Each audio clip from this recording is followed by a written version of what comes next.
And did you pick up any new hobbies during your 2 weeks of lockdown? I think I pick up too much sleep, I guess.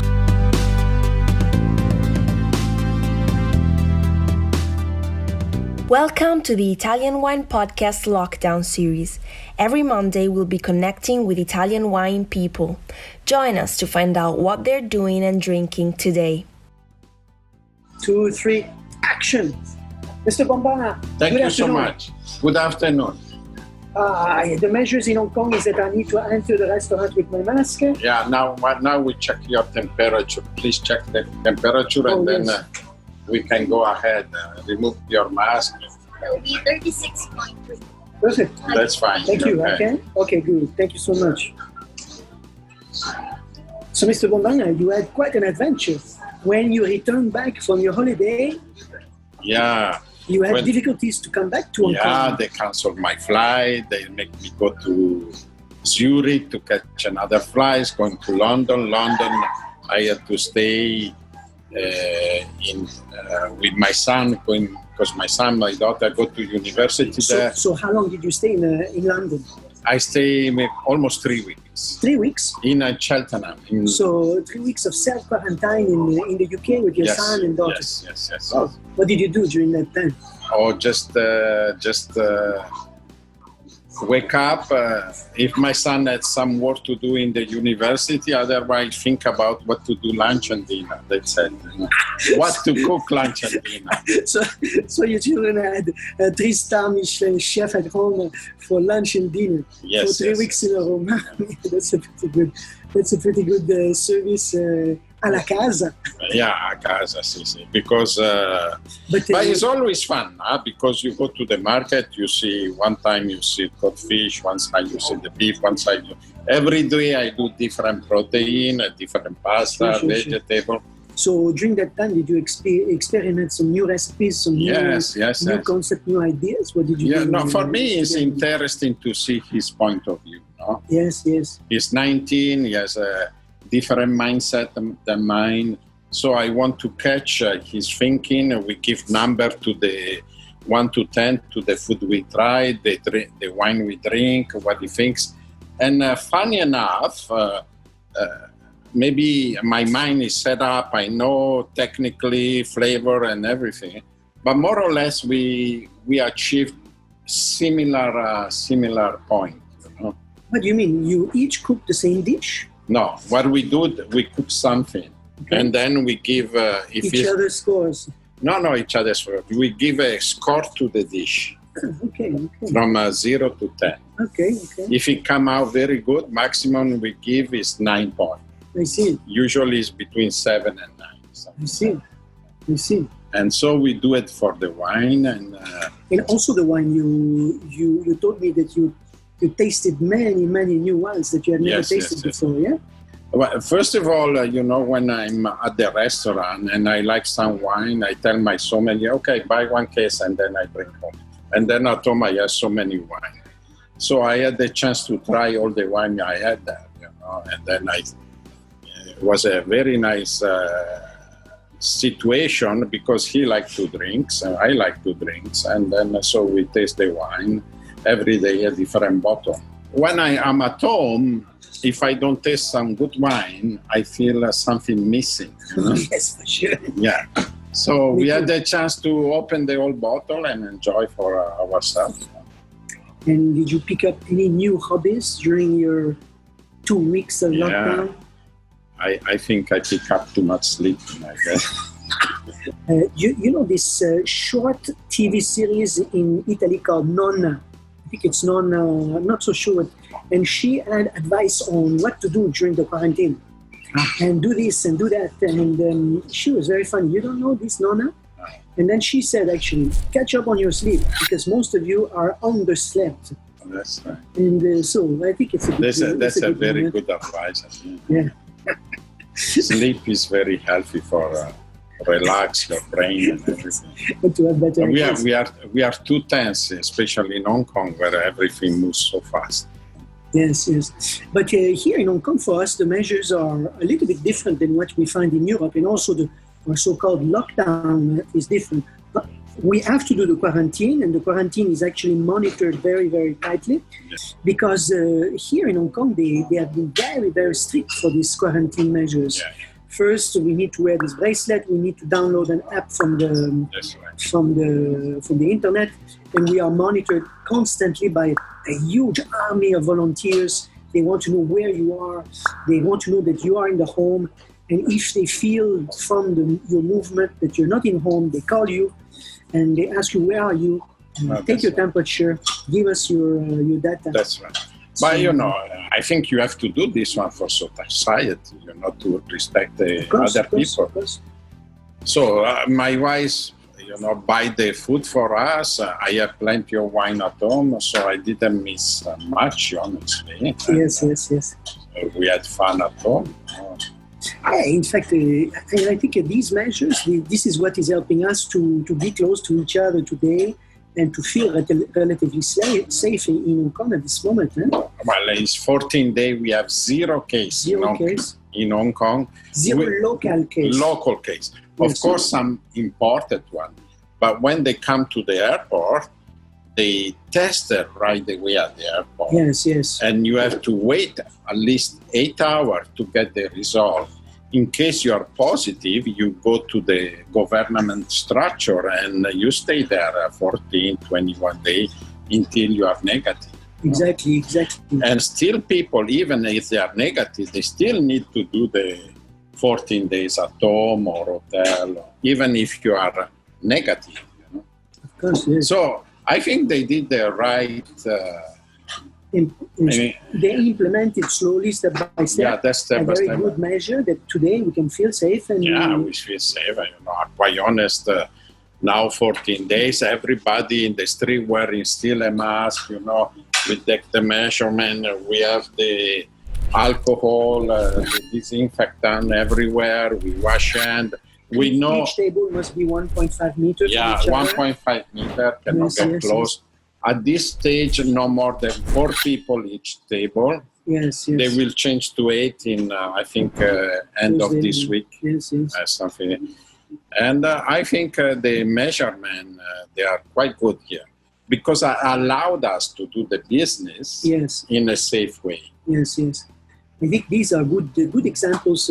I think, government around the world should study the success case stories. And I think Hong Kong is definitely a success story.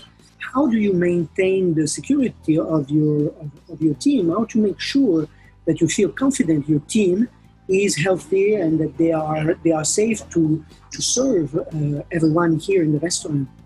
How do you do? Okay, first of all, in Hong Kong we have some kind of knowledge how to do, because during SARS and then we have the chicken flu, we had a few cases, so they know exactly what to do. Most important, what I did for myself, I put a sink at the entrance of the kitchen. Everyone who come in the kitchen, they wash hands. Automatically. They know already, everybody is washing hands. Okay. And then Hong Kong people, they know if they touch the elevator, if they touch the surface, they need to clean the hand, either washing or put the alcohol if you don't have a sink around. And then very important not to touch your eyes, nose or mouth, So we already know, we take taxi, we open the door, we know we need to disinfect because we touch something. Yes. So here at your restaurant, so after your lockdown for 2 weeks, basically, you were able to come back to the restaurant, and you told me last time we spoke together that actually here the restaurant did some pretty good turnover. Yeah, we was quite successful. Going to the restaurant is a pleasure. It's a treat, Of course. You cannot stay home and cry all the time. At a certain moment, you need to go out and do your social life and talk to your friend, go out with your wife. And, you have to change a little bit. Even now, you cannot fly, you cannot go to Singapore, you cannot go to Europe, you cannot go to America. So what do? You cannot stay home. I think restaurant is a great place to get close to your friend, to eat, So I think, luckily, and then I can see the turnout we have in the restaurant. We are very happy, and the guests are very happy to come out a bit, you know. I had some guests saying to me, chef, you know, the first restaurant we go out is your place. I come back from there, the first restaurant is your place. We have to encourage to go out a little bit. Yes, you know. yes. In Italy, was becoming very interesting. A lot of curiosity about the food, the wine, and I suddenly stopped. But you know, you cannot change your lifetime. And I said to my colleague, a restaurateur in Italy, in June or July, people will start to go out. Yes. You know, this is in our style. You know, where you meet your best friend, where you take your, where you do your business, in the restaurant, where you wanna bring your girlfriend to impress her in a great restaurant. Is a part of our life.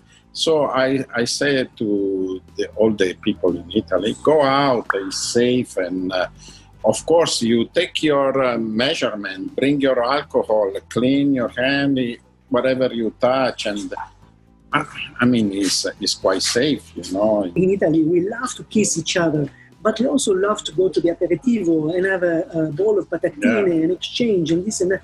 So these habits must change. And this is not a bad thing. This is actually, in Hong Kong, you see, we didn't even shake hands together. We know it's safe, but somehow we know also that at this moment is not the time to do it. Yes. And it's fine. We like each other anyway. We feel comfortable with each other anyway.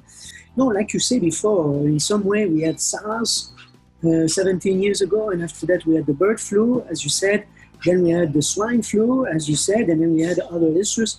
And so for us, maybe now we are a little bit aware. I think this is what's going to happen in Europe. Yeah, that's right. And people will slightly be more conscious, and then things will get slowly back to normal, but in a very good way. I think we should not be so desperate at this moment. We should not be. And I know it's a new thing for especially Europe. But I think we need to get used to. We don't have to change our lifestyle. We don't have to change our entertainment, our enjoyment, our pleasure with friends and family. Yes. So just take some precaution, and then it's gonna be fine. Yes, exactly. I remember I spoke to some friends actually this weekend, and we were speaking that for us, we were more scared during SARS than we were scared during this crisis. Yes. Most people tell me that this crisis, it was not unexpected, and most people told me they knew what to do. And so therefore they were much less scared, and they were more willing also to wear the mask. During the SARS, I never wear the mask at all. I was too tough for this. I thought I was too macho. But this time, as soon as I returned back from Europe, I wore the mask immediately, because it was also a question of respect to each other. Respect to each other. Respect to the local community, but also respect to each other to make sure that I support you, you support me. That's right. And so that feeling of cooperation suddenly became something that helped us very much in this crisis. And it helped us feel less safe and more safe now than we felt during SARS, because SARS was very scary. You were here also during SARS. I was. Well, that moment, at the peak, we had 50 deaths every day almost. 60, then 40, 30. But for a small place like Hong Kong, that was really scary. That was very scary. And then only with this coronavirus, we only had 4 deaths in total. 4 deaths in total. I mean, we are almost 10 million people here. It's not such a big deal. Well, I'm glad you survived your journey back from Italy to Switzerland, a few days in Switzerland, after that to the UK, 3 weeks in the UK, and finally back here, 2 weeks in quarantine. Yes. And now back in the saddle. Yes, I'm very happy. Things slowly picking up in terms of normality in Hong Kong. And then, you think about it. When you are so stressed, I have so many things to do, and then suddenly you don't do anything and you wish to go back to work, you wish to be busy, you wish to be active. So, stepping back and look at things sometimes is good. You appreciate when you have things to do. Yes. So I think... In fact, I'm so surprised to read the newspaper, the news. So many people last December and January hated their jobs, but now they love it. They are screaming to go back to work. That's right. And go back to normal life. Yeah, exactly. Well, this is super, Mr. Bombana. Thank you so much. And we will be back here, yeah, for sure. Fantastic. And thank you for everyone in Italy. And hopefully we're going to get better all over the world. Absolutely, I'm sure of it. Thank you. Thank you. Thank you. See you next Monday for another Virtual Wine Journey Italian Wine Podcast Lockdown series.